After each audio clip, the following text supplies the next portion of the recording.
Hola, buenos días. Nosotros somos el equipo número 3 y hoy vamos a exponer sobre la distribución y representación de datos del capítulo 1. Y bueno, primero hablaremos sobre qué es la estadística descriptiva, y la estadística descriptiva pues se refiere al análisis, resumen y presentación de los resultados obtenidos o relacionados de un conjunto de datos. La estadística descriptiva se enfoca en tres categorías principales, la cual es la distribución de frecuencias, medidas de tendencia central y medidas de variabilidad.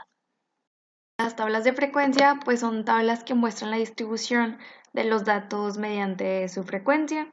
Asimismo, en estas se utilizan variables ya sea cuantitativas o cualitativas, y bueno, hay varios tipos de frecuencias, que sería la frecuencia absoluta, la relativa, la acumulada y la acumulada relativa. Y bueno, ahora veremos un poco de las medidas de tendencia central y dispersión. Y bueno, las medidas de tendencia central pues son medidas estadísticas que pretenden pues resumir en un solo valor a un conjunto de datos, y pues las más comunes son la media, la mediana y la moda, las cuales veremos más adelante. Las medidas de dispersión, pues en cambio miden el grado de dispersión entre los valores, es decir, pues pretenden evaluar la diferencia entre uno y otro valor.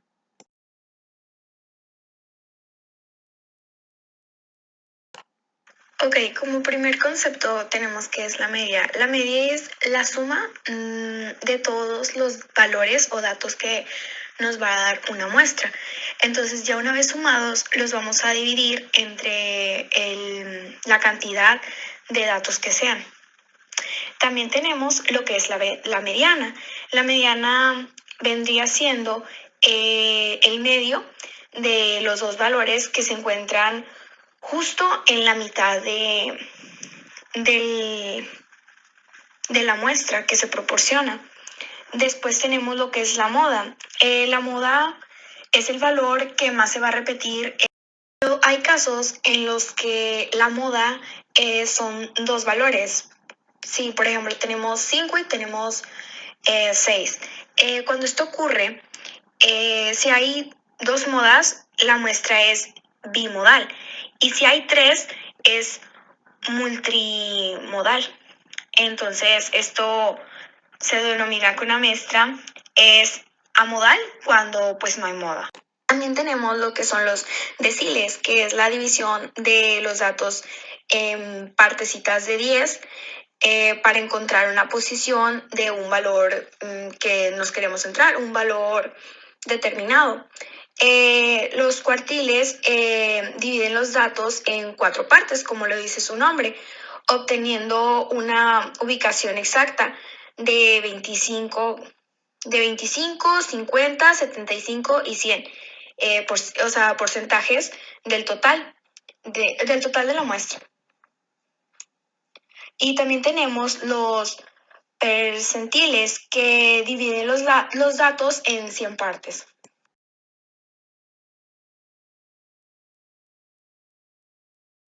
A continuación explicaremos los diferentes tipos de gráficos que son utilizados en la rama de la estadística.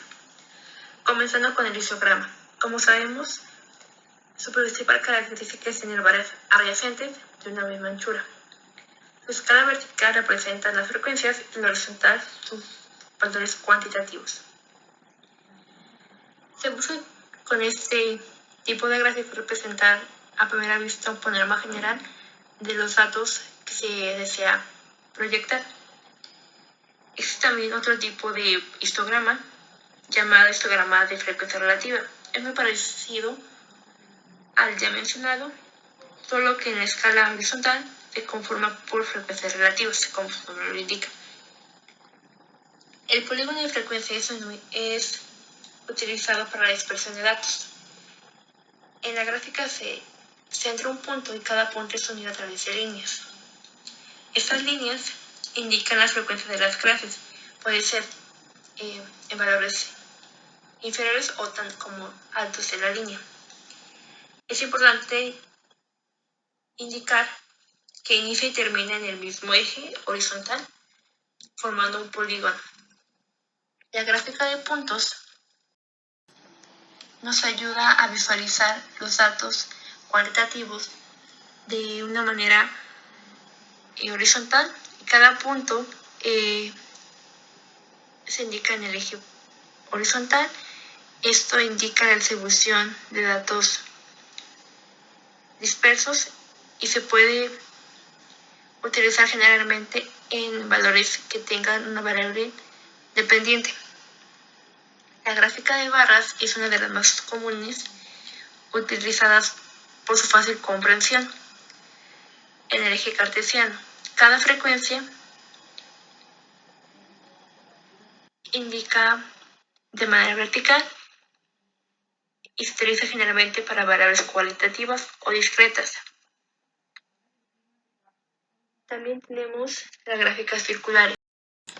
Estas son de las más utilizadas por su fácil y sencilla interpretación, y en ellas se proyectan como rebanadas de pastel.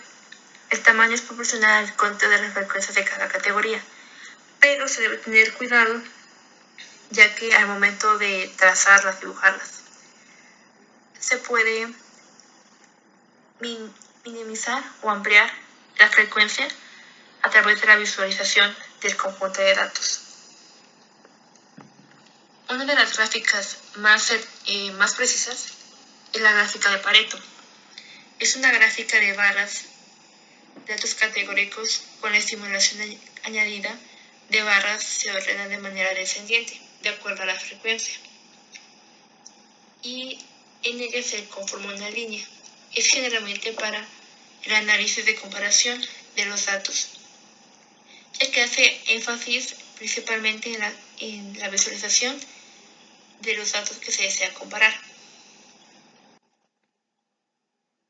La ojiva es una gráfica lineal representada en frecuencias acumulativas, es decir, que se van sumando en frecuencias acumulativas. Eso se determina un valor y generalmente las gráficas forman un segmento curvo. También tenemos el gráfico de tallo y hojas. Este es un gráfico organizador de datos numéricos en categorías basadas en el valor posicional de cada valor y permite ordenar de manera simultánea cada valor. Un segmento gráfico permite la distribución de variables que consiste en separar un dato último del dígito de denomina hoja y a la gráfica de tallos en los valores restantes, es decir, por ejemplo, como se observa en la imagen, 2, 1, 0 y así de manera consecutiva. Y para terminar tenemos las gráficas de secuencia de tiempo. Hacer proyecciones en un futuro o en el pasado, ya que podemos determinar el tiempo, puede ser ya sea horas, días, meses o hasta incluso años. Lo importante aquí es que se debe puntualizar en el tiempo deseado para que la gráfica sea más precisa y más exacta.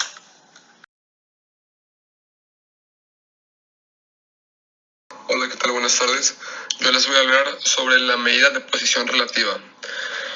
Bueno, esta nos sirve para comparar valores de diferentes conjuntos de datos o para comparar valores dentro del mismo conjunto de datos. Algunas de las medidas podrían ser los cuartiles, los deciles y los percentiles. En el gráfico de caja se utilizan los cuartiles. Pero, ¿qué es un gráfico de caja? Bueno, un gráfico de caja es el conjunto de datos que va desde un valor mínimo hasta un valor máximo, formando en sí en medio de estos valores una caja. Para elaborar un gráfico de caja se hacen 3 pasos. ¿Cuáles son esos 3 pasos? Bueno, el primer paso consiste en obtener el valor mínimo. De ahí se conseguirán otros 4 valores, que es el primer cuartil, el segundo cuartil y el tercer cuartil.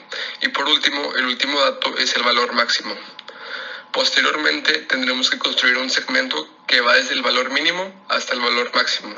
Esta puede ser horizontal o vertical. Después vamos a construir una caja que va desde el primer cuartil hasta el tercer cuartil. Ojo, el segundo cuartil es el que indica la mediana, así que van en orden de primero, segundo, tercero. Ahora, este es un diagrama de caja en el cual podemos ver sus partes, que en el lado izquierdo del 0 al 100 está la escala y el extremo inferior pues es el valor mínimo, el cuartil inferior es el primer cuartil, la mediana el segundo cuartil, el cuartil superior vendría siendo el tercer cuartil y el extremo superior vendría siendo el valor máximo. Ahora bien, ¿qué datos podemos obtener? Pues la mediana vendría siendo el segundo cuartil y como podemos ver ahí se hace una división en la caja que esta pues nos indica cuál es el valor de la mediana. Para obtener el rango solamente tenemos que restar el valor del extremo superior, o sea el tercer cuartil, restárselo al primer cuartil, lo que nos dará un rango de 77, ya que el valor máximo vendría siendo 90 y el mínimo 13. Ahora, en este ejemplo, se están usando las variables del apéndice que seleccionamos, que trata sobre la cantidad de residuos de basura en el hogar, donde a simple vista se puede ver que el mayor rango de basura es el del papel, quiere decir que es donde se genera más basura, mientras que la menor cantidad de basura sería la del metal. Otro dato importante es la X, que indica dónde está la mitad de la caja, pero esto no significa que por estar en la mitad sea la mediana. Miremos el ejemplo de la comida. La mediana se encuentra por debajo de la mitad, la cual la mediana nos indica que es 4.24. Esto lo podemos saber porque arriba está la tabla en el cual está el segundo cuartil. ¿Qué significa esto? Que la mediana esté por debajo de la mitad. Significa que en el tercer cuartil es donde se registra la mayor cantidad de comida desperdiciada. Como último ejemplo, tenemos la gráfica de dispersión y de frecuencia, y pues ya teniendo los conocimientos adquiridos en esta etapa pudimos lograrlo con nuestras variables, y en este caso tenemos lo que es el metal por hogar, los residuos de este, y asimismo la frecuencia que estos desechos pues tenían en cada uno de los hogares. Pues por último, esta es nuestra bibliografía que utilizamos, y muchas gracias por su atención.